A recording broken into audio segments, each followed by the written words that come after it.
Every team, every topic, everywhere. This is Believe.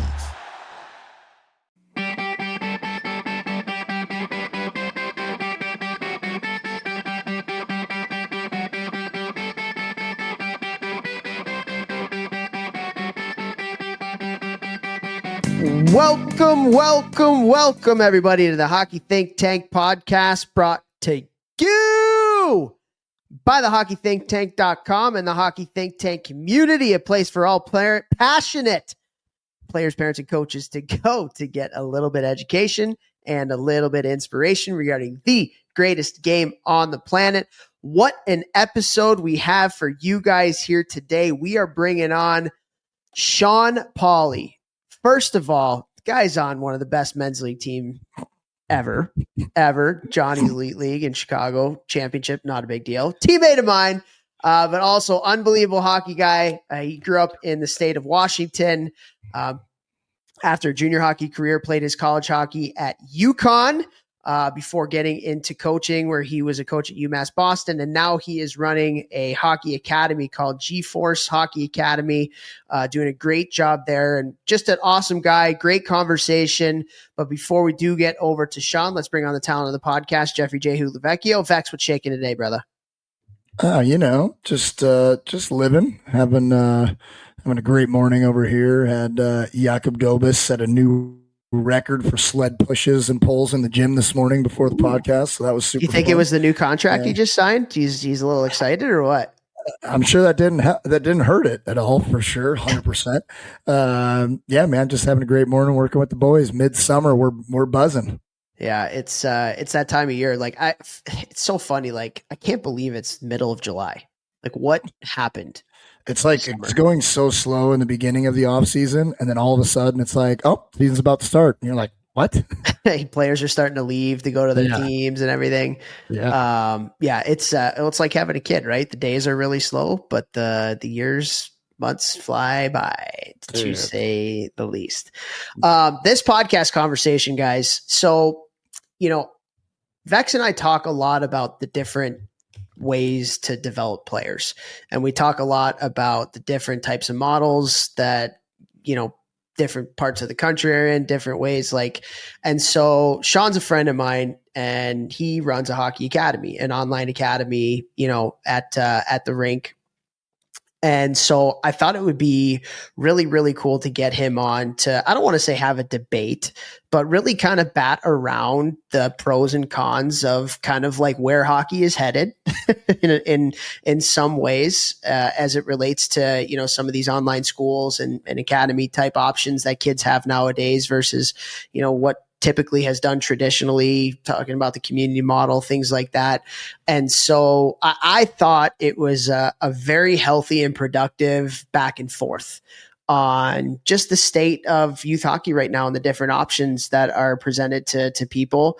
And so Vex, I don't know what you thought too, but I thought this was just a really good conversation that I think is going to give a lot of people perspective about youth hockey in today's day and age.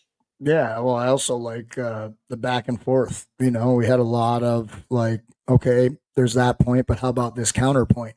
And then how about the counterpoint to the counterpoint? And then how about we called the it counterpoint? Pushback. Yeah, here's the pushback to your pushback.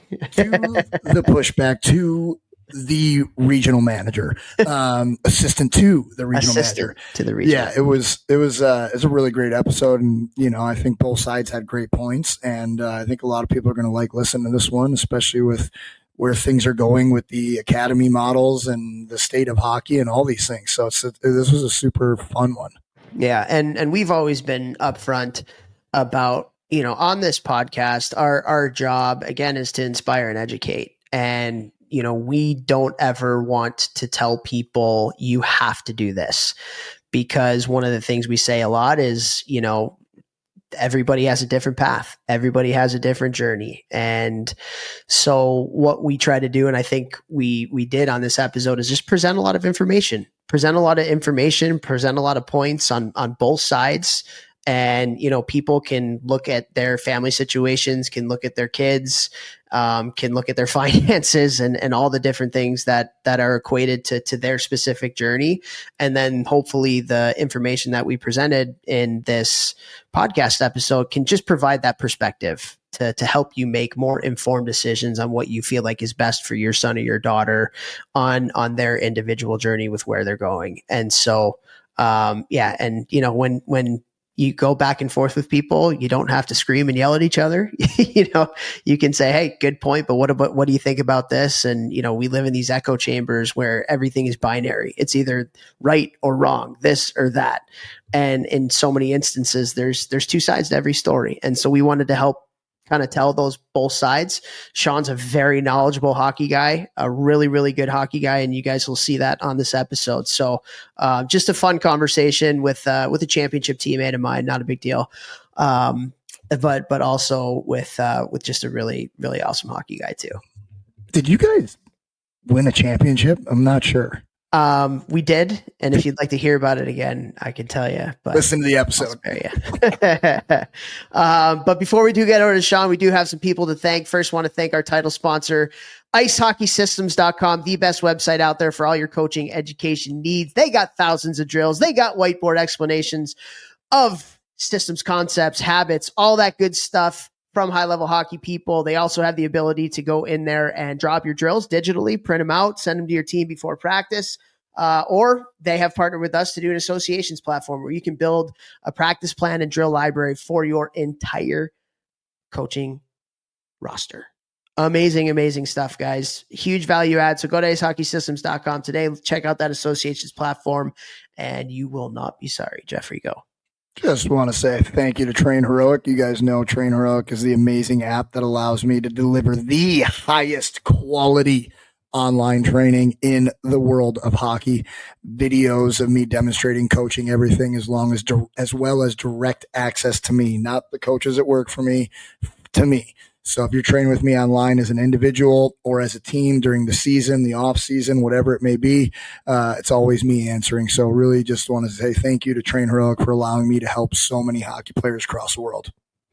Boom. Also, thank you to Helios Hockey. Guys, we have a huge, huge announcement coming up with Helios next week. So stay tuned. But we are going to do something extremely, extremely fun with them. I'm going to leave it at that. But Helios Hockey, it is a sensor that you put into your shoulder pads that gives you real-time data and feedback on your play, specifically when we talk about a hustle score with the young kids, which they absolutely love. And in today's game, got to be able to skate. Skating, such an important fundamental, and helps you understand and gives you some development with your stride length, stride mechanics, all that good stuff. So go to helioshockey.com today. And if you use the coupon code ThinkTank, one word, you will get 20% discount on your Pro Annual or Pro 24-month subscription. Or you can go to helioshockey.com/teams and you get this for your entire team. But the biggest kicker when it comes to Helios is it syncs up with your video. Whatever video you're using, it syncs up, and boom, right after your game, right after your practice, you get all your shifts, all your reps cut up for you. Incredible, incredible stuff. Also want to thank Crossbar, the unbelievable end-to-end software solution to help you manage your operations for your youth hockey club. So many hockey directors and presidents that I've talked to or that we've worked with who have made the switch over to Crossbar have been extremely, extremely happy that they did. It's got a sleek website design, registration for big things like your season or little things like lessons and clinics and minutes, club schedule, 5-star communication app, financial tools and reporting, volunteer facility management, everything to help you run your youth hockey organization in one spot. So go to crossbar.org today. Check that out. Also, thank you to all of our amazing listeners. We love you guys so much. We're going to keep this intro short for you. Interact with our podcast in whatever way possible. It's going to help us out. It's going to share us to more people. But without further ado, here we go. Great conversation. GForce Sports Academy. Shawn Pauly. We are so excited to have on this episode of the podcast. He's in my town of Chicago right now, but he hails from Washington State. Shawn Pauly, how we doing today, man? Doing well. Thanks, guys. Appreciate it. All right. So do something first. Usually our first question is about, how'd you fall in love with the game? We want to introduce Shawn to the listeners. However, much more important business to discuss first. And that is Coach Pauly, Shawn, are you still riding high from the Johnny's Elite League, Men's League championship that we won together? I don't know. I'm still on cloud nine. We won it 2 months ago. Who isn't, man? I mean, it's just with Max and Joe yesterday. That's all we could talk about was the big old championship. I think the whole world knows about it by now. Hey, what's the level of the league? Pretty good. Elite. It's elite, right? So Johnny's elite. I mean, it's elite in the sense of it's actually elite, man. Like, it's not elite in the sense of everything's elite anymore. Like, it's actually, it's about as good as you can get for men's league. Yeah, like, that's what I'm asking. That's guys, sick. Pro guys, like, it's like legitimate hockey, which is cool. Awesome. And then, just following it up with the trip to Vegas with the fellas, a free trip to Vegas from the sponsors of the league, just insane.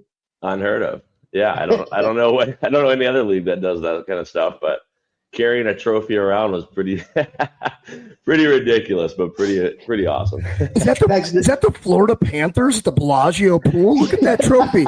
No. We just won our 11 p.m. men's league and then went to Vegas to Silly. Hey, 11 p.m. or 8 a.m. on Sundays, okay? 8 a.m. on Sunday, championship Sunday. ESPN 8 the Ocho. It's better than the Masters Championship Sunday, let me tell you.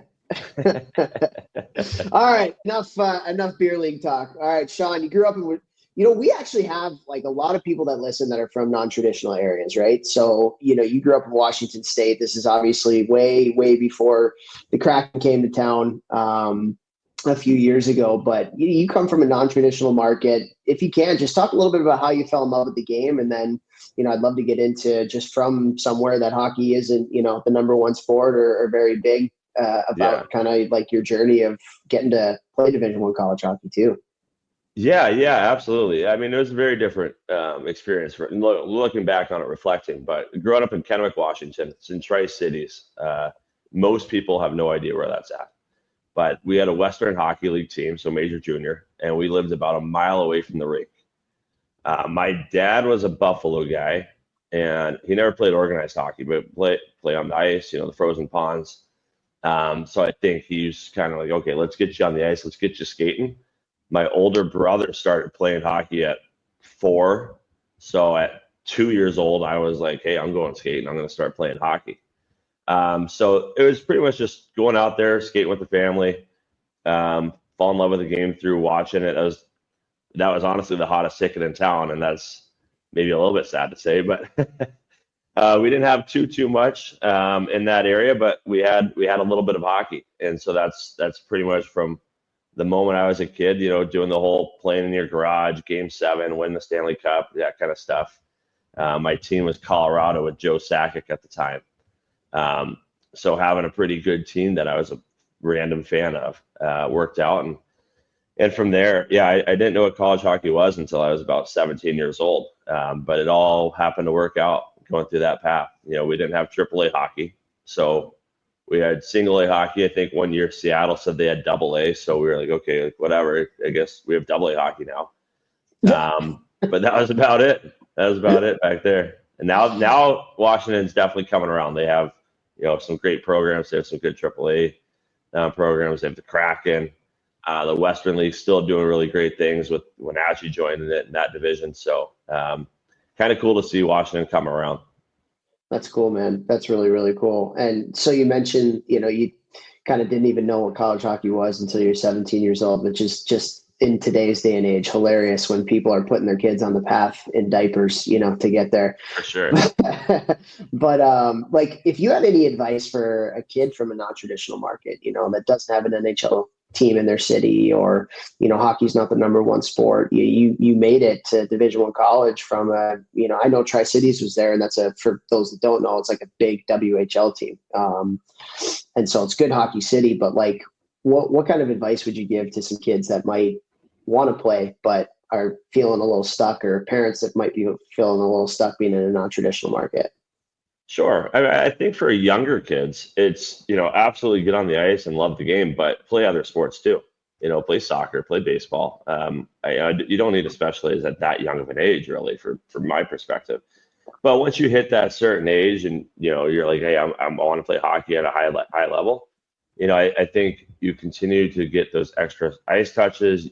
More importantly, you study the game. You can start learning why certain plays are happening on the ice by watching the game of hockey. I think too many of us are probably seeing social media clips, seeing the highlights. We see all the fancy plays that are made, but not enough players are actually studying the game a little bit and watching why certain things happen with the breakdowns. That I know you throw clips up on Twitter or X. So I think more and more younger kids that are truly passionate about that game go with that route of how can I become a smarter hockey player? Be a smarter hockey player. Then you start building your strength, your skating abilities. And I think ultimately at a certain age, which is probably, once you're getting close to that midget level or at that midget level, you might need to look at what other opportunities that there are. At this time, you might need to. I was fortunate. Wenatchee ended up having a North American League time when I was 16. So I played in the NORPAC Junior League at 16. And at 17, I came to an open tryout, open camp in Chicago. And they were like, hey, we've already used all of our tenders. We already had the draft, but we want you to come to training camp and main camp. And, that's how I got my big break, was just taking a chance on something like that. So some of these non-traditional markets, that might be a good opportunity for them. I know a lot of times we'll see things that are, it's a money grab, or, you can't go there. You're not going to have a chance. There's always a chance if you show what you can do, and if you can think the game and play, and skate. I think teams will want to take a harder look at you.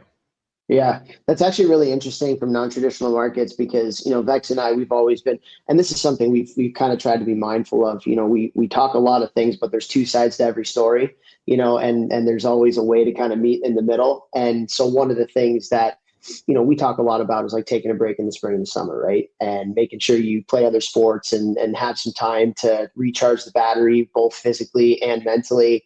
But I've had a couple people from non-traditional markets that maybe don't have like a succinct AAA program or something like that have reached out and been like, hey, like I get it, but like this is the only time that my son or my daughter can actually like go somewhere and like play maybe with like a AAA club, or something like that, get some, and not necessarily exposure, but just like elevate their game a little bit, be challenged a little bit more, even though the hockey is what it is. Like spring and summer hockey stinks, but like, but it's a way to kind of get out of their shell, get out of their small little town in a non-traditional market and kind of see what else is out there. And I do think there's a lot of value to that. And that's a very valid point, right? And so like, that's one thing that I know Vex and I have had conversations about is like, it's not like yes or no. It's like, do this or don't do this. There's different situations for different things. And we'll talk about that, when we get to talk about the Academy stuff too. But like, it's a lot of times there's no black and white. It's figuring out what the best avenue for yourself is or for your family is within the confines that you're given. And that's a great kind of like description of your path for that. Yeah, absolutely. I mean, hockey as a sport and what we do, it's such a gray area, right? Hockey's not black and white in general as a game, let alone as a sport and your paths that you can take. There's a lot of gray. There's a lot of decision-making and situational awareness that has to come into play for your path and then for the game itself too. Yeah, totally. What do you got next? Topher and I have always talked about, like don't play summer hockey, but don't play summer hockey the whole summer. Like don't go to 8,000 tournaments. Like that's a waste. But like, going to one or two, it can be an experience. It could be a family trip. Topher and I went to, what was it called? Prospects tournament up in Toronto every year. I think we're the only American team to win back-to-back years in forever, or maybe of all time. I don't know. Not a big deal. Part of our lives. Well, forever and all time are the same things, Jeff. Yeah, you know what I'm saying. I just wanted to make sure everybody knew only ever in the history of ever. But like, that was a family thing. Like our whole family went, his parents, my parents, brothers, sisters, grandparents, like to me, like, yeah, that we went for that experience. We weren't going to get scouted. And never once did we talk about there's gonna be a bunch of scouts there. Let's go get scouted in the summer. But it was like a vacation. We went out and did things in between games and like had fun. And I think that stuff, yeah, if you have the funds to go and do that, absolutely. When we talk about like don't play summer hockey all summer, or you don't have to go to every single summer tourney where they're labeling it as like a scouting combine. Like Toph said, summer hockey stinks. So that's not going to be your ticket to moving to the next level. But if you're using it for fun or a vacation or to go learn from somebody, or you're from a smaller hockey market and you want to be around better players, better coaches, yeah, those types of things do make sense. And it's a gray area like you're talking about here, Shawn. Shades of gray. There you go. All right, I got to ask you about college hockey now, Shawn. So all three of us have alma maters that did pretty freaking well this year. And all three of us, Vex, obviously Western winning the national championship, and then Cornell and UConn, getting to the final 8, 1 goal away from the Frozen Four for each of us. And I got to ask you, it's UConn's first Frozen Four, or first ever time in the tournament, almost getting the Frozen Four. They had a magical year, great run in the Hockey East championships as well. What was it like for you as an alum in kind of the tougher days of UConn hockey, where you're making the switch from Atlantic hockey over to Hockey East and building that foundation for where it is today? Just talk a little bit about your time at UConn and what it was like to see the group get so far this year. Yeah, I mean, first of all, that was awesome. I mean, I love it. Like Tyler Helton, former roommate, he's the associate head coach there. We're very close with their staff, with Cav still, Coach Kavanaugh. They've done an awesome job, clearly, going from what we were to, being that final goal away from making that Frozen Four trip. It's awesome to see. And it was when I committed there, and a few of us other guys that committed there, was for Hockey East, knowing that change was coming. But being a part of that transition was strange. It was challenging. It was difficult at times, but our class started with 11 guys and we graduated with 4. The class below us started with 10, I think, and graduated 3. So it was a lot of new young bodies coming in, and trying to establish a culture.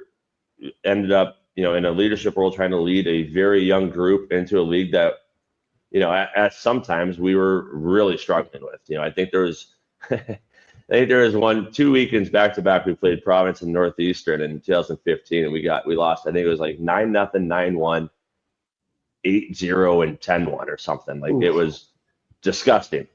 But to see, like, if someone would have said, hey, you know what, and give it a few years, they'll be making the Elite 8, close to the Frozen Four, I'd been like, who are you kidding? But they've had really good people, great culture. And even this past year, you look, they lost some big names. But what they didn't lose was like that identity and the culture for UConn hockey. I think that they've really established themselves now as a top program in the country. And it's just really, really great to see. And then having, a close friend who's in the program there in such a great role, and being able to talk and, question and get some tips and, some insight into the inner workings of the program from him. It's a lot of fun. So they've done a great job. And, Vex, I'm sure for you from Western, like, what a run. And especially here in the NIL stuff with that program, that's awesome. That's awesome to hear about. So. First, Coach Birschweiler at Western, he said in our podcast and told me before the Frozen Four started, because I was here in St. Louis, I got to have dinner with the team before, and he's like, this will probably be the last team to win a college hockey championship that has no NIL money. I was like, wow. And then I'm hearing about the money some of these guys are getting at big schools, and it's pretty cool that they did it with $0 invested into the players, but also excited for the players moving forward about what they're going to be getting, which is cool. Yeah, that's awesome.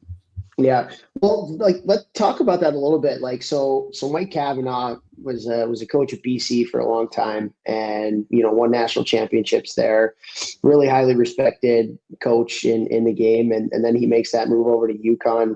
And it took time. Like, it took a lot of time to kind of build the foundation. And now there's a sick new arena, and there's a buzz on campus and everything like that. Talk a little bit about what it was like to play for Cav, as you guys were making the transition, because it couldn't have been easy for him going from BC and, being in a national championship conversation every year to having to build the foundation and move into a new league and everything. And then to see kind of, your buddy Heltz now working with him. Talk about Cav and the job that he's been able to do there. Yeah, awesome job. I mean, I know he probably had struggles just like we did. At times it was like, are we his players? Like, we weren't recruited by this coaching staff, and they come in and, players are bleeding out a little bit and things are changing. But I think change is always a bit of an adjustment. Sometimes it's a challenge. Most times it's probably challenging to have such a big change. But they did a great job. I mean, we not all weekends went like those two I talked about. We had our home opener with 9,800 fans that we beat BC 1-0, which I think was obviously it's a 1-game win, but I think it was a major point for the state of Connecticut, the fans, that we had, the support that we had from the administration was like, okay, like, these guys aren't schmucks, like, they can actually play a little bit of puck. So, but we still stay in touch, Coach Cav and I. So I think that's something that stood out for me. I think once you kind of get out of the game or you move on from a program, his coach actually wants to hear from me. He wants to hear how my life is going. I want to hear how he's doing. And I think that speaks more to him than, his coaching record or how far they've made it, is that, there's still a personal relationship, and, he's still wanting to hear how I'm doing, how the life is going. I probably need to give him a call about that Vegas trip, actually. So I know he's going to love that one. But he's an awesome guy, a stand-up coach, great coach, obviously been around the college hockey world for a long time. He's done great things, and he's continued to do really, really great things at UConn.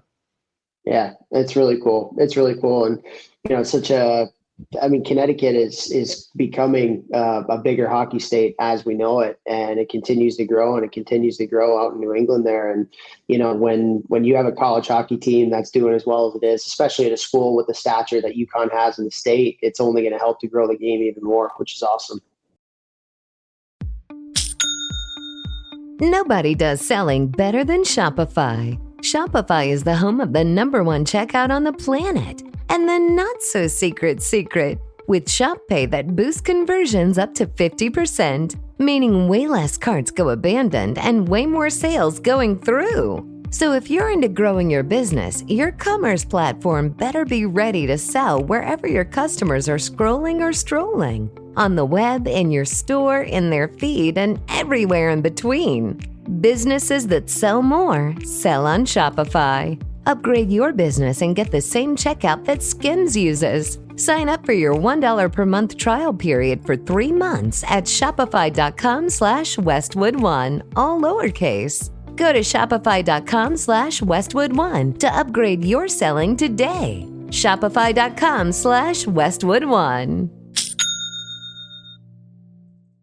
The secret is out. With millions of younger-looking customers across the country, Plexiderm is one of the most highly sought-after products on the market. It visibly shrinks under eye bags and smooths out crow's feet in minutes, and the effects last up to 10 hours. Influencers love it, magazines feature it, and people just can't get enough of it. As a matter of fact, Elle Magazine gave it an Editor's Choice Award as Best Instant Wrinkle Filler for 2025. In as little as 10 minutes, Plexiderm reduces the appearance of fine lines, wrinkles, and those dreaded under-eye bags. So yes, you can look years younger in minutes, and the effects last for hours. No surgery, no gimmicks, just results. The best news, you can try Plexiderm for only $14.95. Plus, get free shipping. Don't wait. Order Plexiderm today. Visit plexiderm.com/special. That's plexiderm.com/special. Paid for by Sheer Science. All right, let's get into the meat of this, Shawn. let's get into the meat of this, Shawn, here. And so first, before we get into kind of like going back and forth about kind of academy hockey, what it looks like and all that kind of stuff, just if you can, just talk a little bit about GForce. So GForce is a company that you work for. And so just give a little bit of an introduction to what it is, what you guys do, and the value that you're providing kids in the hockey world right now. Absolutely. Yeah. So what we do is we combine school and sport development. So we don't have our own team. We work obviously on the hockey side here. So we work with players to develop them throughout the season, knowing what their schedule is, game schedule, practice schedule, travel schedule, and customizing the development surrounding that. We really try and individualize everything that we do. So, the sports side, it's great. These guys and girls are receiving coaching on, not just skating and skills and shooting, but also decision making, situational play, some areas that are harder to build into a team practice, right? I think we all know that it's a challenge to put some of these individual training and development sessions into your limited team hours. So that's what we do, is we find those extra hours that we offer and we build individuals games. On the school side, we run an actual on-site school. We use Subject as the name of the virtual program that we use to support what we do. But what Allie Vanderplas, Jen Hart, Vince, like some of our academic staff has done an amazing job in converting some of the education into on-site hands-on projects, in-person teaching and tutoring. And that's where I think it's really valuable for a lot of families. And, the hockey side is great. Even before I took this job, I was coaching college out in Boston. And when I had a phone call about this, it was, okay, they're going to get better at hockey. I get that, and we certainly go a little above and beyond, and that, they're going to get better at hockey. There's a lot more that goes into it. But the school side is what I want to know about. I love it. I think people should consider it, should look into it and learn about it. And that's my only, pitch, is that people should at least look into it and get an understanding of what we do. Because it's not for everybody, but it can be a really great opportunity for the right family and the right kid. Yeah. And then besides that, besides that, we do a lot of like guest speakers, community service projects, leadership initiatives, things of that nature too. Yeah. Yeah. So, if you have parents that are kind of, looking into this, or maybe they're just hearing this for the first time, like, oh, I wonder what that is. You obviously have a lot of conversations with parents. What are like the most frequent questions that you get asked? Is it more on the hockey side? Is it more on the academic side? Like when you're speaking with parents about GForce and what you guys do, what are the most common questions that you get from parents looking into it? Yeah, definitely on the academic side, right? So, they want to know that it's legit. So it's fully accredited, fully NCAA compliant. I mean, it's gotten to the point that we actually had a family that we were working with, who this kid was playing in juniors, who we met with their current coach, their future college coaching staff, their future college admission staff, our subject principal, guidance counselor, our guidance counselor, and came up with a plan like, hey, how can we support this kid? It was a UConn kid. Are you good with our plan in place? Do we need to add anything to it so that when he graduates from us, that he'll, he has all the transcripts and prerequisites he needs? They were like, okay, you actually don't need that extra class. You can take that off and the rest are good. So I think knowing that we're going to go above and beyond to make sure that whoever comes to us as a student is ready for the next step, the next chapter. Like, we would love every single kid that comes to us to play in the NHL or PWHL and Division I, but it's not reality. But every single kid that comes through us is going to be set up for success academically. That's our priority. So I think a lot of families, when you first hear about something like this, it's like, okay, like, are they sitting in a room in their laptop? Say no, like in reality, like they're doing hands-on projects, they're doing group work, they're doing individual extra tutor sessions, and yes, like we use a virtual curriculum to support all of this and what we do. And Mike Villardo and Subject, they've done an incredible job in building it out. but ultimately the on-site support and teachers and some of the things that we transition to do hands-on with the kids, I think that's what takes it to the next level. And so I just urge them, just learn about it. Yeah. So you talk about kind of hands-on type stuff. One of the things that you hear, particularly, some of the maybe negatives of kind of like the traditional school setting right now is teacher to student ratio, right? Like there's too many kids, for each teacher. Talk about student to teacher ratio. You talk about being hands-on, group project type stuff. What does that look like at your guys' academy at GForce? Yeah, worst case scenario, it's a 10-to-1. Usually it's a little better ratio than that too. But that's only the on-site. We also have all the virtual teachers at our disposal and use, and they're great. Our team, like Allie Vanderplas, who you spoke with, I know, she's done an incredible job. And basically, when you look at a school and a class, like I think it's safe to say that not every kid learns the same way. Just like not every hockey player develops in the same path. So we have to individualize their development, Vex, I'm sure you get that in the gym all the time too. Like this kid, these two kids are in the same workout group, but they need completely different focuses.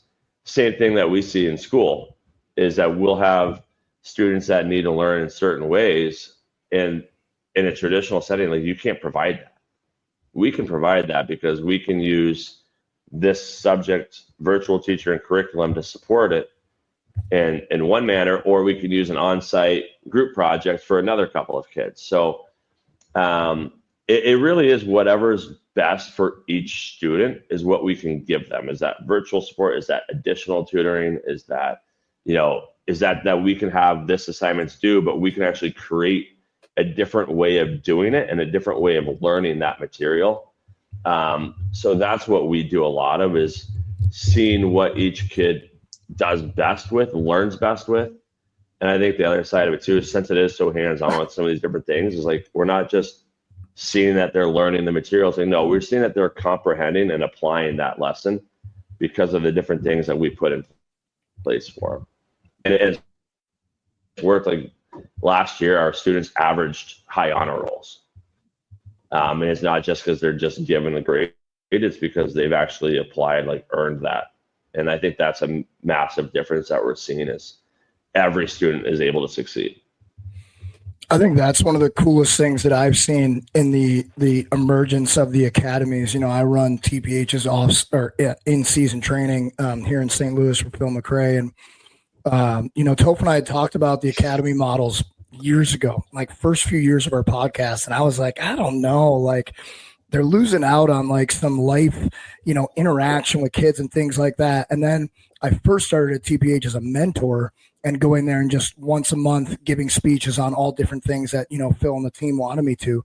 And then the last 2 years I've been there full time with the training, and I love it. And, the older I get, the more I realize like traditional school isn't for everyone. Every kid is different. They learn differently. They have different, comfortability levels with being in a large group or a smaller group. And, I started thinking about that old saying, if you judge a fish by how well it climbs a tree, of course it will always fail. And I think that traditional schooling, there's some kids who are fishes that we're judging, how successful they're going to be in the grading system on them climbing a tree, but that's not who they are. That's not what they need. Traditional schooling, I respect it more and more, to be honest, or less and less. I respect traditional schooling less and less the older I get. And I love the academy model. They're always much smaller groups, smaller group numbers. But, again, like, the one here in St. Louis, they're getting interaction every day, 70 people. That's not 5. You're not homeschooling. You're not never around people. And like you said, what's really cool with your school and some of these other ones that do a good job is they're able to individualize things way more. They're able to individualize their approach and just how they talk to the student because they actually get to know them. It's not 25 kids coming through every 45 minutes. So the teachers don't really get to know the kids. These teachers really know each kid and how to help them, their strengths, their weaknesses, things that they can help them that will help them on the ice, off the ice, in real life, all these things. And I think that moving forward over the next 10, 20 years, way more kids are going to be doing these types of academies, whether it's a chess academy or a tennis academy or a hockey academy. I think they're going to be everywhere. Yeah. So let me. I'll push say back on Phil that. does awesome in St. Louis. Like he's done an incredible job. When I first got into this, I went and learned from him for a few days. Like he's done a fantastic job. He really has, man. He lives it. He wears it on his sleeve. He has so much pride. They just expanded to a soccer academy now, St. Louis Soccer Academy, and it's because of all the care, And if you're going to go to academy, you obviously want to make sure you go to the right one, because there are some that suck a butt. There's one here in St. Louis that is literally awful, and I don't understand why anybody goes to it. But you just got, like anything else, you got to do your homework. So I'm gonna play devil's advocate here on a few things here. First of all, in anything, and we say this all the time, right? Like, it's not necessarily the what, it's the who, right? Like you can have successful models in a lot of different ways, but it's more dependent on who's running it. If you have an incompetent person in a traditional classroom setting and a competent person in an academy type setting, it's going to be very different, and vice versa. If you have an incompetent person in an academy setting versus traditional, right?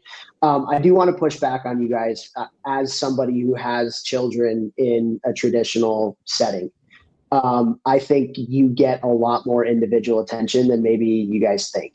And for me, like, I have a daughter who's going to be in third grade, who's had some challenges in the traditional kind of setting. She's got ADHD. She's energy all over the place. She can't sit still. She's from one to the next. And I can't tell you, like, if I get emotional here, like, how amazing her teacher and the support staff within the school has been to help support her with the needs that she has on an individual basis. She has a 504 individual plan that the school worked with us to do. And so I do think in today's day and age, like, traditional school settings get a little bit of a bad rap when it comes to that. Even my first question was the teacher to student ratio. And even though there's one teacher to, I think it's 17 or 18 kids in that class, there's support staff that comes in every day that's doing individual work with a lot of the kids that are in there as well. And so I want to push back on that, because, like, I do think it's more the who than the what. And, like, if you're in a good school district, like, right? That's why you pay money in school taxes to live in an area where they have good elementary schools and stuff. And so I do want to push back on that just a little bit. The other thing I'll say too, you talk about the social side of it, and this is a question for you guys, right? And in fact, we talk about this.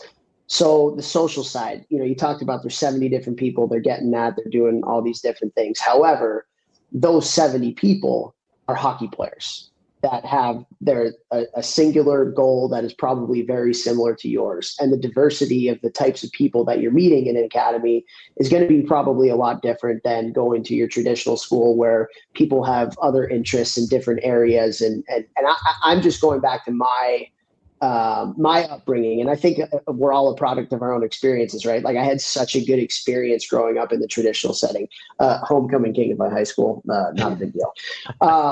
But, like, I had so many different friends, and I even think about my college experience and meeting people that didn't come from Illinois and came from other countries and had way different life experiences than I did.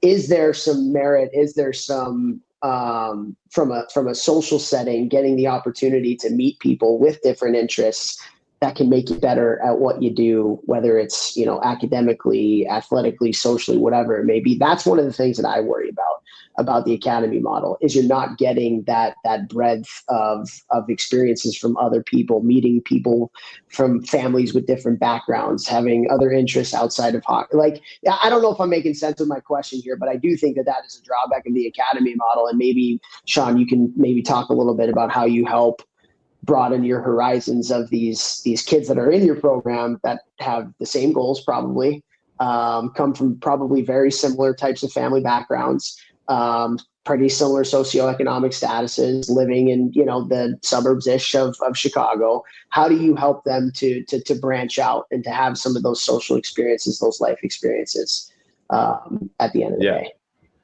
Absolutely. And you know what? I think those are both fair points. I really do. And that's why I just tell families, like, hey, just take a look and get a better understanding of what we do. I'm not saying it's for everybody by any means, but I think what we do is very good for the right person, the right fit. Now, on your point about the backgrounds of the people, like, that's actually why we're not just hockey.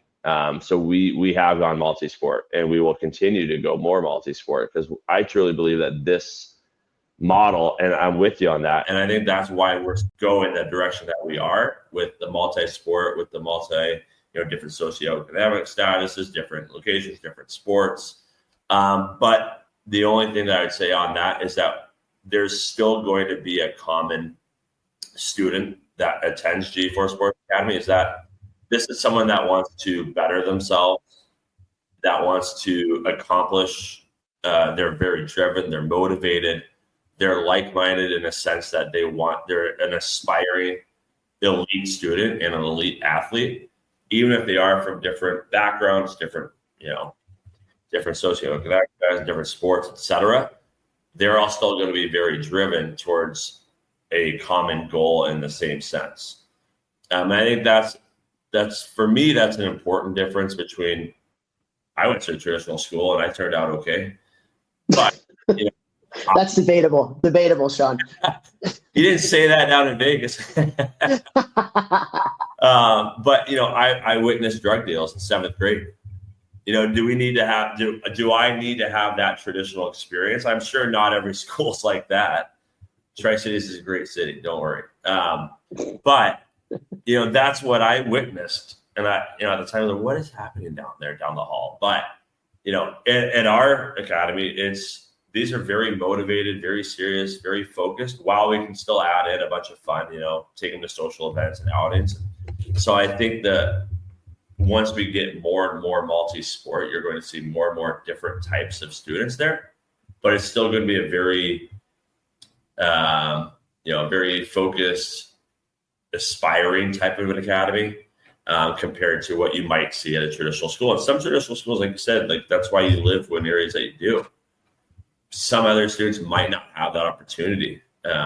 Some families might not have that, and some families won't have the opportunity to attend us, and it's just reality. But I think for the ones that do, they're going to make sure, like, we're going to make sure that their student, their athlete is improving, developing, succeeding in school, and ready for the next chapter of life. Yeah, I would say, Toph, to your point, if I had a kid that needed more help, I would rather the student to teacher ratio be 70-1 than 300-1. I would think that, at least the one that I go to, the teachers are in the room with the kids the entire time. So like, instead of, you have one teacher, like if you're going to a traditional school, when your daughter gets to middle school, she's going to be seeing 6 to 8 different teachers throughout the day versus 2 that are always with her in an academy. So I think in that type of situation, when you have a student that needs more help for whatever reason, I think the academy is a much better model, because you have way more personalized attention with someone who's there with you every single day, all the time, versus, her second period and her fourth period teachers really lean in and help her out a lot. Where if you're going to a public school, you're not getting that at almost every public school. Like, more often than not, you're probably less likely to get that. And for me too, like to Shawn's point, I saw a lot of stuff in my public school. We had kids. There's kids who listen to the show. I went and talk about what was happening in the bathrooms. All right. Like, when I was going to school, I didn't hang out. I had school friends. I didn't hang out with my school friends. I only hung out with my hockey friends. Like me looking at what I think will move the needle and help your kid more is being around. Diversity is great, but to a certain extent, I want my kid being around other driven kids who have a purpose and are attacking a goal, versus being around, okay, like, these kids are good, these kids aren't good, these kids are good, these kids aren't good. They're going to an academy where everyone there is there for a reason and a purpose, and they're dialed and they're working towards a goal. When I grew up, I pretty much, like I said, I only had my hockey friends. They were all dedicated to living in a way that got them closer to the goals. So they weren't out drinking and driving. My school friends were, and most of the kids at the school were being idiots, where in the public school, whereas all my friends, it was the opposite. We were all driven. We were all keeping each other on the train tracks, going in the right direction. I think that the academy model is, again, it's just an opinion, but I think it's better for most people. And honestly, I think it's safer than a lot of public schools, especially what's going on in them right now, personally. to push back on your pushback. All right. Well, let me push back on your pushback of my pushback. On the pushback. Of the pushback. Okay. So I'll paint the picture here. This is what also kind of worries me about sometimes the academy model. Things are too serious for these kids at too young of an age, even 15, 16, 17-year-olds who are a little bit more mature, right? And so I completely understand and agree with the point. You want to surround yourself with good people. You want to surround yourself with people, right? Like, I also think, and again, we're a product of our experiences. Mine is very different than you. Okay. I needed, with who I am as a person, I needed my school friends that maybe weren't so singularly driven and didn't know what they wanted to do for the rest of their lives to recenter me back and be like, okay, I can be a freaking kid again. You know, when I was at school, when I was hanging out with my school friends outside of school, like I didn't have to be this singularly driven hockey player, you know, with which I was. But if I didn't have that, I'd have been a mess, right? Like I would have been so singularly focused that, and again, I probably would, again, we don't know, but like I probably would have enjoyed an academy because I love hockey more than anything in the world. But like I think I needed the other side too, that non-crazy and like not for nothing, when you get to some of these academies, like Shawn, I won't put you on the spot here, but some of the kids probably don't want to be there. You know, some of them, it's mom and dad that are forcing them to be there because they're reliving their freaking dreams of them not making it when they were, you know, that age. But like, so for me, I think that kids do need a little bit of a reset. And again, gray area, it's the who, not the what. Like I had great friends. I had phenomenal friends who we weren't drinking and driving and we weren't doing drug deals, you know, on the side of the school and stuff like that, you know, like I had really good friends and I needed those friends. And, you know, I'm turning 40 here in a couple of weeks. So this is even more top of mind with me because it's a reflective time. And I think about my childhood and I think about my friends growing up, particularly my friends in high school and how amazing they were for my personal development. And they probably made me a better hockey player because they allowed me to be a kid and not have to be on with hockey all the time. Like that time from 9 o'clock at school to 3 or whenever it was that I left, you know, I didn't have to think about hockey, which I think was good for me. So I think that's a valid pushback to the pushback of the pushback with the pushback inside of the pushback. But would love to hear your guys' thoughts on that. I totally agree with that. I 100% see that and agree with that. I think from being around the academy now, at least ours, and like you said, all of them, you know, depending on where you're going, depends on what you get from them. They have a pretty good balance of kids who are really dialed and kids who that school is just a better school for them. Maybe they're not the best hockey players, but like that schooling works better with who they are, their personality and things like that. And they're, at least, again, I can only speak to the academy I work with. There is a decent amount of socioeconomic diversity there actually as well. There's kids on scholarship who can't afford to go there and things like that. And, you know, like every high school is different, but I went to your high school and there's like 3% diversity at your high school. So I don't think you got a whole lot of diversity where you went to high school. So I don't think that was something that you got out of your school. Whereas, you know, where I went to high school in St. Louis, there was a lot of diversity. Where I went to high school in Omaha, there was no diversity. Where I went to high school in Chicago with you, not a lot of diversity. So I think that also depends on the region you're in as well, too. You know, like if you're judging like which school gives my kid what, you know? Yeah. No, it's a good point. Nobody does selling better than Shopify. Shopify is the home of the #1 checkout on the planet. And the not so secret with Shop Pay that boosts conversions up to 50%, meaning way less carts go abandoned and way more sales going through. So if you're into growing your business, your commerce platform better be ready to sell wherever your customers are scrolling or strolling. On the web, in your store, in their feed, and everywhere in between. Businesses that sell more, sell on Shopify. Upgrade your business and get the same checkout that Skims uses. Sign up for your $1 per month trial period for 3 months at shopify.com/Westwood1, all lowercase. Go to shopify.com/Westwood1 to upgrade your selling today. Shopify.com/Westwood1. All right, Shawn, let me bring you back in here. Again, we talk about the who being important, and I feel like these types of academies that you're running, and even your more traditional prep-ish type academies, there's more and more that are seeming to come out every year. And there are some that are good, and there are some that are not so good. Let's just we'll just keep it at not so good. So like, if there are parents who potentially might want to be looking into this, what are some questions that they should be asking? Because, you've seen the good with potentially what you guys are doing and the value that you're providing, but you've also seen the not so good. What's the difference between the two, and what should parents be looking at if they are choosing to potentially put their kid in an online academy? What should they look for? Yeah, there's certainly the good and the bad. I think parents should ultimately ask, if they can come try it for a day. That's what I would encourage everyone to do. Come check it out, come feel it out, have your kids see if that makes sense for them. You get to experience this. I think that's first and foremost, but some of the questions would be, academically, like, how do you do it? We can show you. We have video examples. If you're in for a day, we'll have you just living it for a day.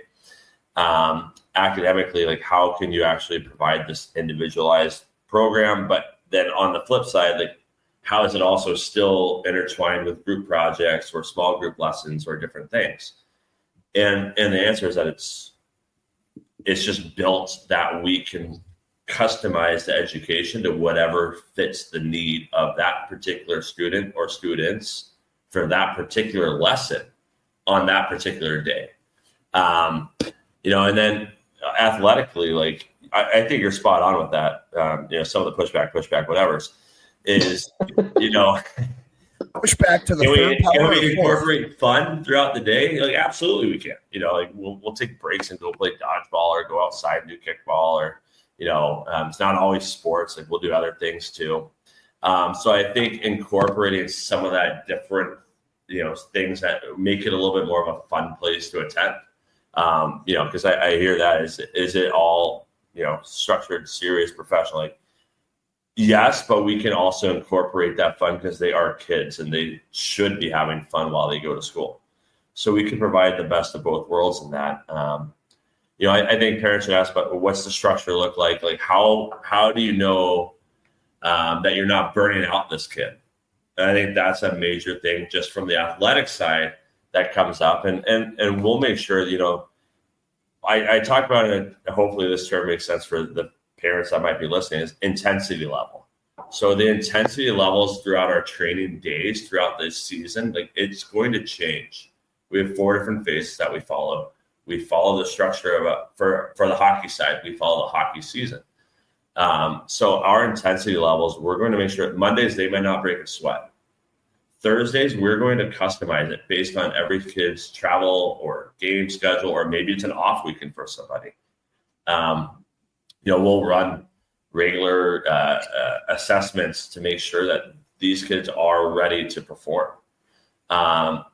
Do they need a day off? Like, we will give them a day off if they need. Hey, you're going to go in the gym. So the way that we run it here, school comes first. Our academic staff comes first. They're the ones ultimately in charge of if Billy can train today. Then would come Vex. Like, he's going to know their bodies better than I do. Is this body needing a day off? Do they need mobility? Do they need recovery? If so, awesome. Keep them in the gym, have them in the gym for that session, and then let's go back to school. Or ultimately, are they ready? Are they able? Are they in a good mental headspace, physical space that they're going to be on the ice training with us? Awesome. We hope so. We'd love that. If not, that's fine. But hockey comes last for us. School first, gym second, because they know their bodies. Hockey third. And they're getting their hockey after school with their team too, right? Which is really nice. Where it's like, we were in Canada this weekend and we didn't get home till late. What's super nice is traditional school. I would miss the morning because our flight didn't land till 2 a.m. And every year the principals are calling my parents, Jeff's missed this much school. Well, we were in a league where no one came to St. Louis. We had to go out of town almost every single weekend. And schools, luckily I had straight A's, not a big deal. They're calling my parents like, hey, like if he misses another day, he's going to get suspended. And my mom's like, there's nothing he can do. He's playing hockey. He's got straight A's. Why do you even care? What's really nice for an academy is you get a little bit of more cushion there, and they can individualize these things, which I think is super nice. Just to jump in on that topic there. Yeah, that's definitely. I missed 50 days of school my senior year. Yeah, so I was playing in Wenatchee. We were playing the North American League at the time. We had 2.5 week trips. We go up to Alaska, play Kenai, Fairbanks, down to New Mexico one year. We were traveling a ton. I'd come back and I'd get a stack of papers about that big. Luckily, playing there, the teachers would work with us a little bit, but I'd still come back and get a little stack of papers like, here's what you missed. It's different now. I know this isn't, the same era that we went to high school, so it's a little different, but the point is somewhat the same where if you're in traditional school and you go to the bathroom, do they wait on that lesson? Like, hey, we got to hold on until they get back. I doubt it. They come back and they're like, okay, I missed the last couple of minutes. I'll get caught up. Well, with us, you literally can pause or, hey, I got to go to the bathroom real quick. Okay, you'll wait for you to come back. So it's a very small thing, but it does help quite a bit. That flexibility is definitely like I know a lot of parents that get really frustrated in the landscape that we live in of AAA, and you travel 93 times a year, for stuff. Let's not go down there. Yeah, I'm with you guys. And some schools like that's a high state of anxiety and stress for parents and kids when their school is not very forgiving on the missing or things like that. I do know that flexibility can help for sure. With that, you talk about intensity level. So one of the things that I think is really hard for an academy like yours is not being a part of what happens in that kid's hockey journey after 4:00 when they go to their own teams. And having worked in an academy setting before, similar to yours, one of the things that was really difficult was if the strength coach doesn't talk to the skills coach, who doesn't talk to the hockey coach that is going to be, coaching that kid later at night, it's the streamline of the plan is very different. So, a kid might get blasted in the gym, typically for us, it was Monday. Okay, let's go. It's time to go. And then the strength coach blasts the kids. And then the skills coach blasts the kids. And then they get to me as their coach at night and, they can't even stand up straight. And I'm like, well, I had a practice plan for today, but something I gotta switch. And, for the kids, we had a lot of the kids on the team that were in it. So I had a little bit more of an understanding of it. But for these kids that are going off to their AAA teams or their tier 2 teams and stuff afterwards, like how do you manage the overall load with that? Is it just consistent and constant communication? Is there an app? Like how do you, because that you talk about intensity and overuse, we saw a lot of injuries, man. Like we saw a lot of injuries that were overuse injuries in the beginning of the year because it was just too much, way too much. And people weren't talking to each other. The strength coach, the skills coach, like nobody was talking to each other. So how do you think about that in your seat running this GForce Academy, and how do you help to rectify, not maybe understanding or knowing what goes on from a hockey standpoint after they leave you at night?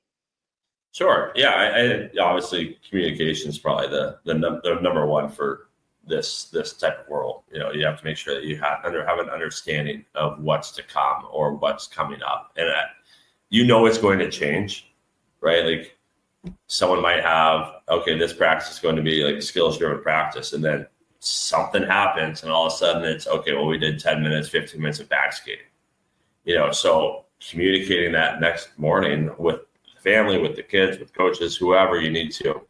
And then ultimately too, like, I think you can put these kids in a position where you're pushing them without exhausting them. So if we run an overspeed drill, that rep might be 10 seconds. It's not going to be like, okay, we're going to do this drill. We're going to do it 25 times and your reps are going to be 30 seconds every single time. Yeah, that's going to kill a kid. But if we want to work on a little bit of power and explosiveness at the right time of the year, we can do that without absolutely gassing a kid and killing their legs. Because whatever we do during the day, we want to make sure that they're ready to perform at night, because that's more important. And then ultimately too, that, just to, I'm not even going to push back maybe. But we're doing this training during the school day hours, which I think is great for these kids, because if they're not doing it at, let's say, 8:30 a.m., that means that they might be trying to do it at 6 a.m. So which one's better for their rest and recovery and their sleep habits? Like being able to build this into the school day is uber important for what we do, because we know that they will have the ability to sleep as long as they should. Not if I'm not, I might fall. I think we hear about that all the time. Like, oh, I'm worried about falling behind. I got to get an extra session of this or a session of that. Well, if you're not building it into your school day, that means you're doing it before school, most likely. Either that, or you're trying to make up for it in the evening and at night. And then I think having that structure where breakfast, school, training, school, meals throughout the day of practice, and I think that helps these kids with their schedule and their structure. So that would ultimately, in my opinion, help with their sleep habits, their nutrition, their eating, their rest recovery ratios. But, not to get way off topic with that, but ultimately on the ice, if we are pushing them in certain areas, that means that we need to be cognizant of how long is that rep, how many reps. We do a lot of progression-based training, a ton of progressions day to day, and then even throughout certain weeks, making sure that we build in the right way without pushing them. We're not trying to push them to the limits. We're trying to help them improve in these little areas that we can. Yeah. Well, I think that goes back to Toph's major point is who's running the academy, who's the skills coach, who's the strength coach. Are they talking together, talking to each other? And these are all things like Toph asked, like, when you're going, if somebody's looking at one of these academies, like, what should you be asking? And like, those are all the questions, because if the kids are skating in the morning and they're getting blasted, yes, overuse injuries are going to occur. They're going to be tired. They're going to be depleted.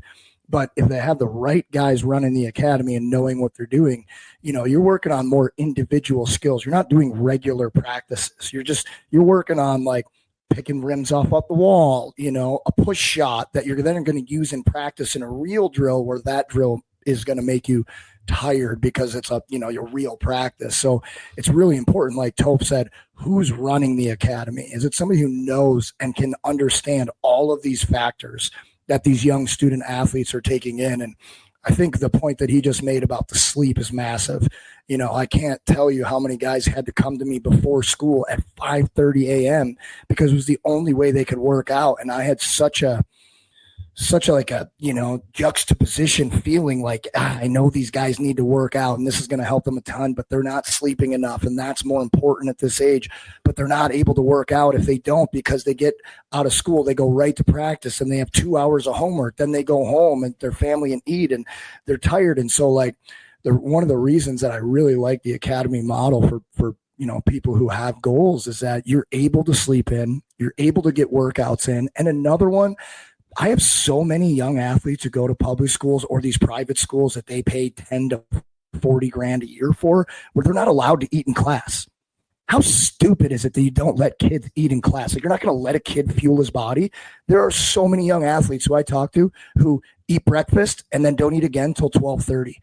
And even more so, and I was one of these kids too until I learned about it, they wouldn't eat breakfast. So their first meal of the day at public school is 12 o'clock because they're not allowed to eat in class. Whereas if you're at an academy, you're way more likely to have teachers that are like, yeah, you can have snacks throughout the class as long as you're not a disruption and things like that.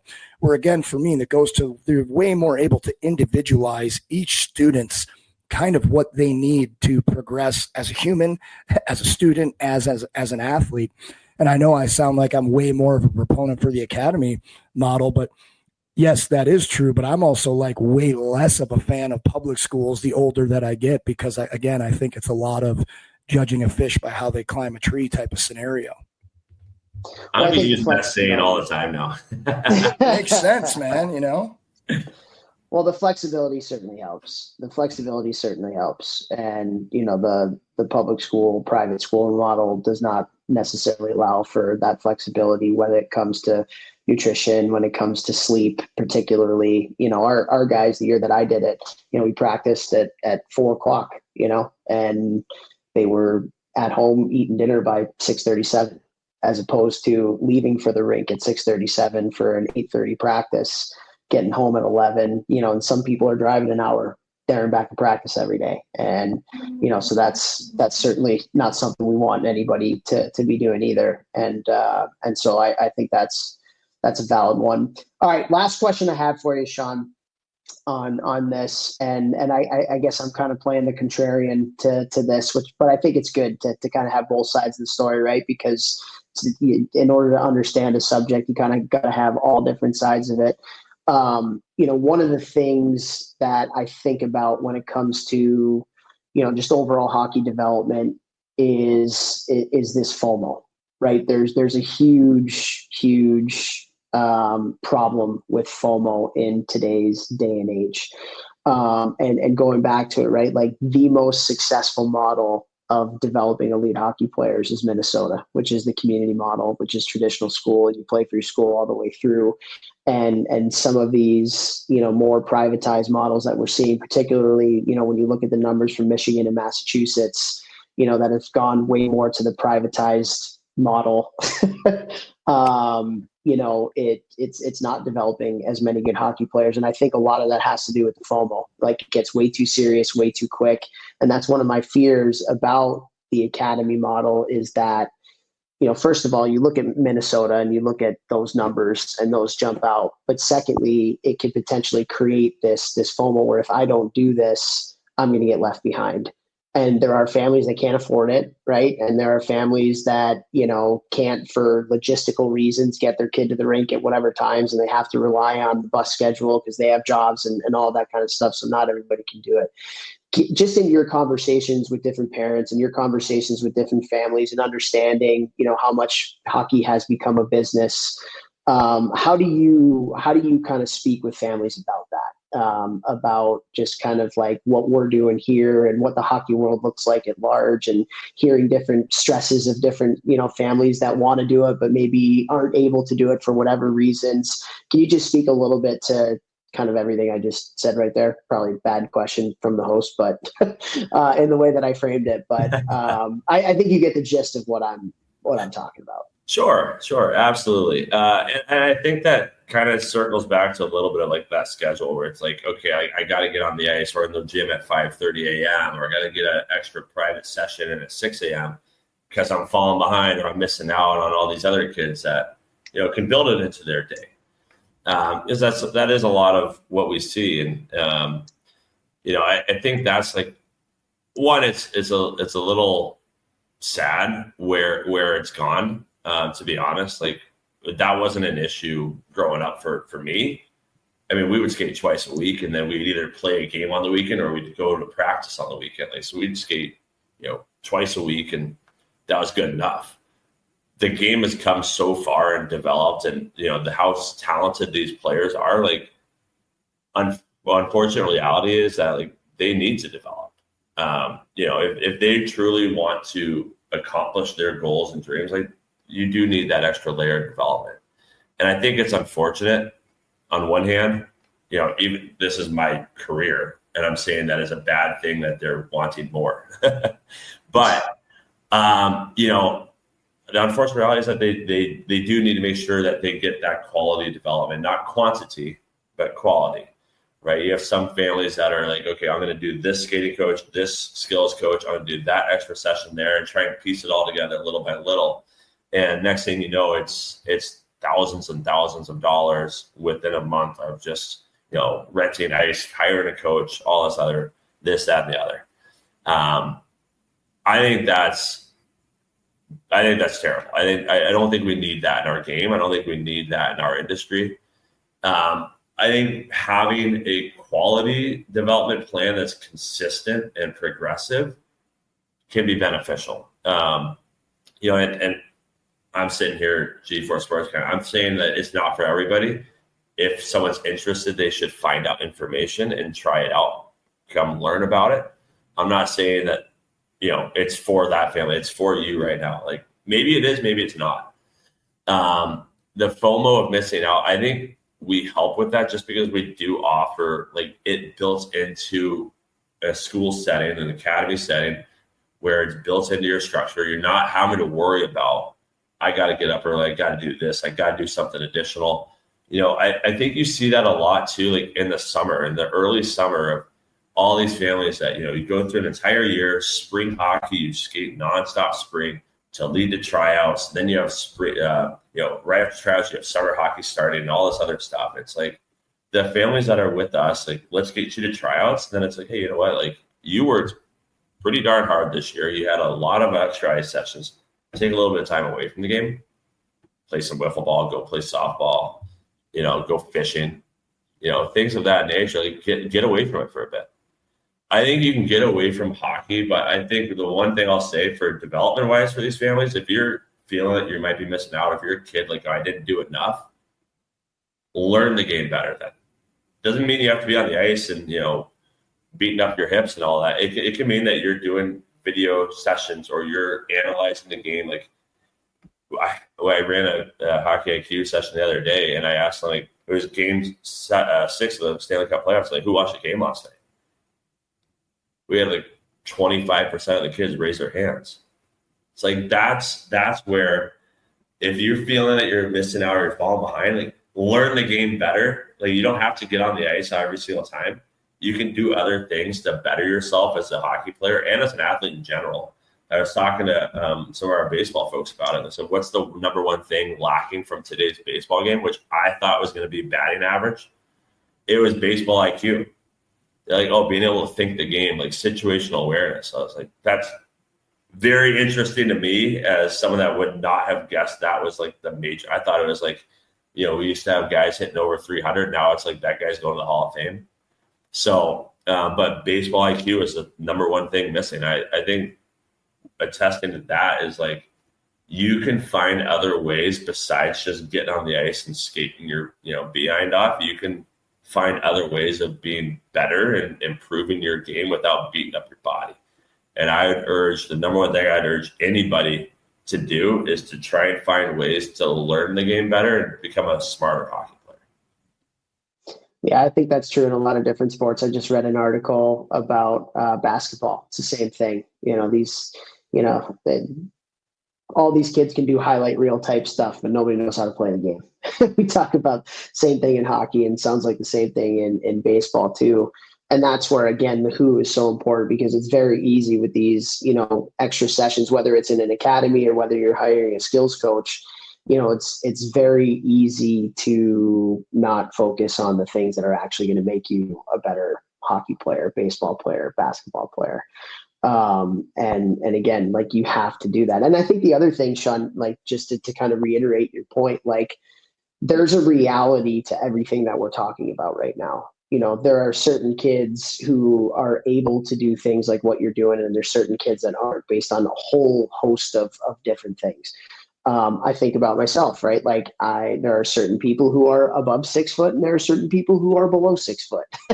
There are certain people, who have different advantages, whether it's, birth of, act of God, talent, whatever. But, like, again, everybody has a different path, and everybody has a different way of doing it. And so, like, it doesn't, like, again, it goes back to the what. The what is important, but the how and the why and the who are so much more important than the what.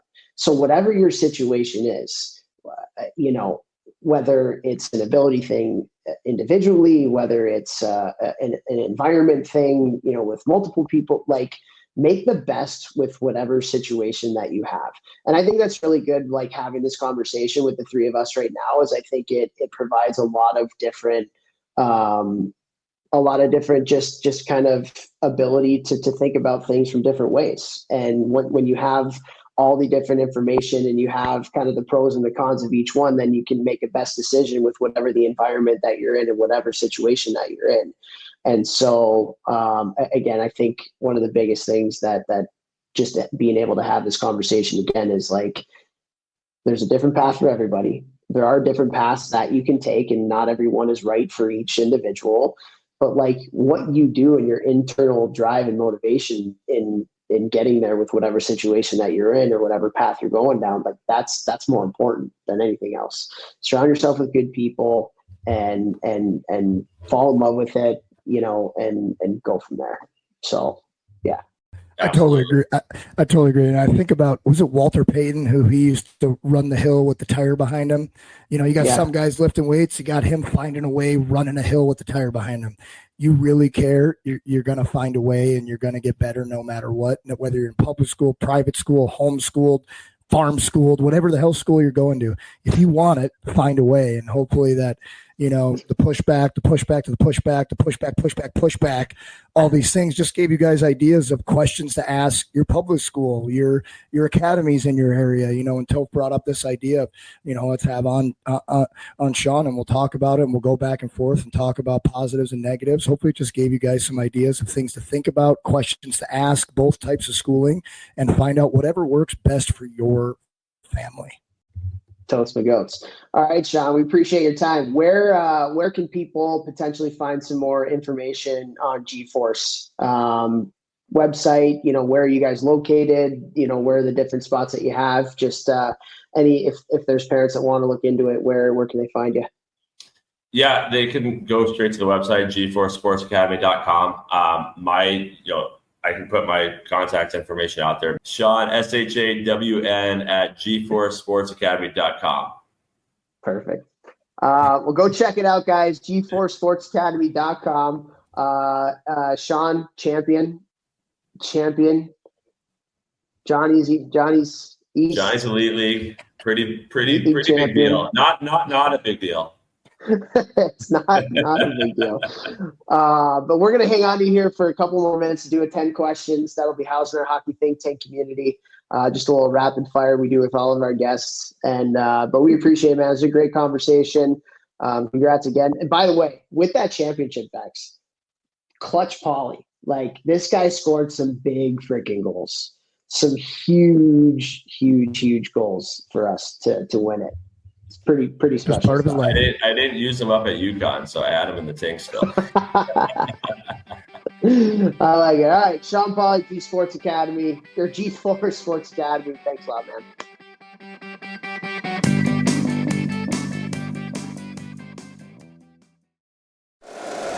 If you like the show, please take a moment to rate, review, and subscribe. It really does help the show to grow. Thank you for listening.